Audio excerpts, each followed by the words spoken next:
بسم الله الرحمن الرحيم.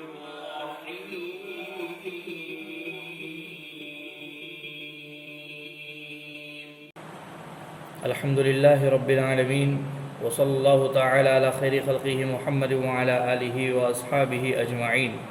أما بعد، اب سن نبوی 12 میں کیا حالات پیش آئے اس کو ذکر کر رہے ہیں، یعنی کہ بیعت عقبہ اولیٰ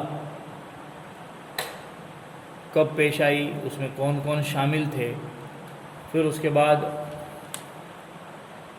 بیعت عقبہ ثانیہ کا تذکرہ کریں گے۔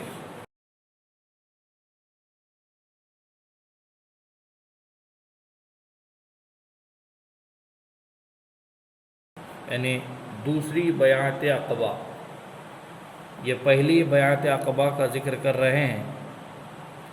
سن نبوی 11 تو ختم ہی ہو چکا تھا، سن نبوی 12 بھی حضور اکرم صلی اللہ علیہ وسلم کو مکہ میں اسی طرح گزارنا پڑا جیسا کہ سن نبوی 11۔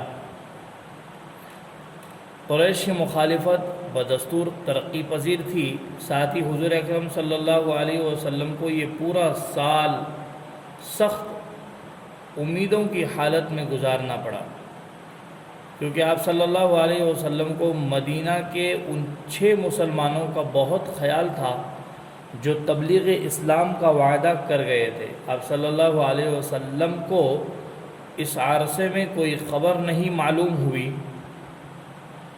کہ مدینے میں تبلیغ اسلام کا کیا نتیجہ نکلا۔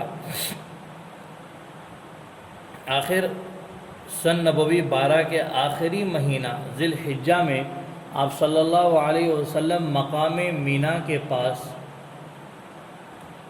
اسی مقام عقبہ میں جا کر یثرب کے قافلے کی تلاش کرنے لگے۔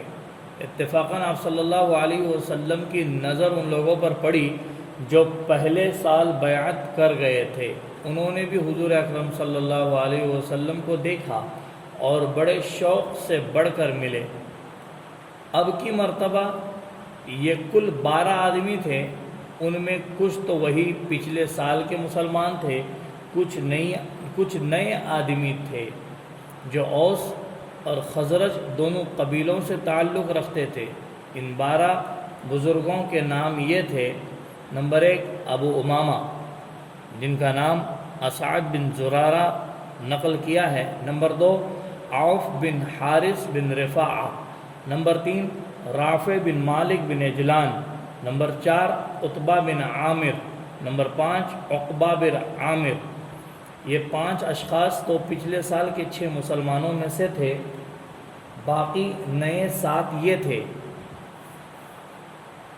معاذ بن حارث، یہ عوف بن حارث کے بھائی تھے، ذکوان بن عبد قیس بن خالد، خالد بن مخلد بن عامر بن زریق، عبادہ بن صامت بن قیس، عباس بن عبادہ بن فضلہ۔ یہ 10 حضرات قبیل خزرج سے تعلق رکھتے تھے۔ ابو الحیثم، یہ بنو عبد الاشہل سے تھے۔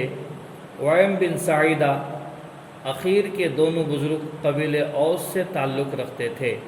ان 12 حضرات نے حضور اکرم صلی اللہ علیہ وسلم کے ہاتھ پر بیعت کی۔ یہ بیعت عقبہ اولیٰ گویا نتیجہ تھا ان 6 سابقہ مدنی مسلمانوں کی تبلیغ کا۔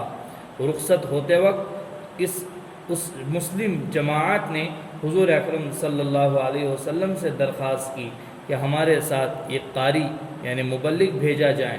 آپ صلی اللہ علیہ وسلم نے مصعب بن عمیر رضی اللہ تعالیٰ عنہ کو ان کے ساتھ روانہ کر دیا۔ مصعب بن عمیر رضی اللہ تعالیٰ عنہ نے مدینہ پہنچ کر اسعد بن زرارہ رضی اللہ تعالیٰ عنہ کے مکان پر قیام کیا اور اسی مکان کو تبلیغی مرکز بنا کر تبلیغ اسلام کے کام میں ہماتاً مصروف ہو گئے۔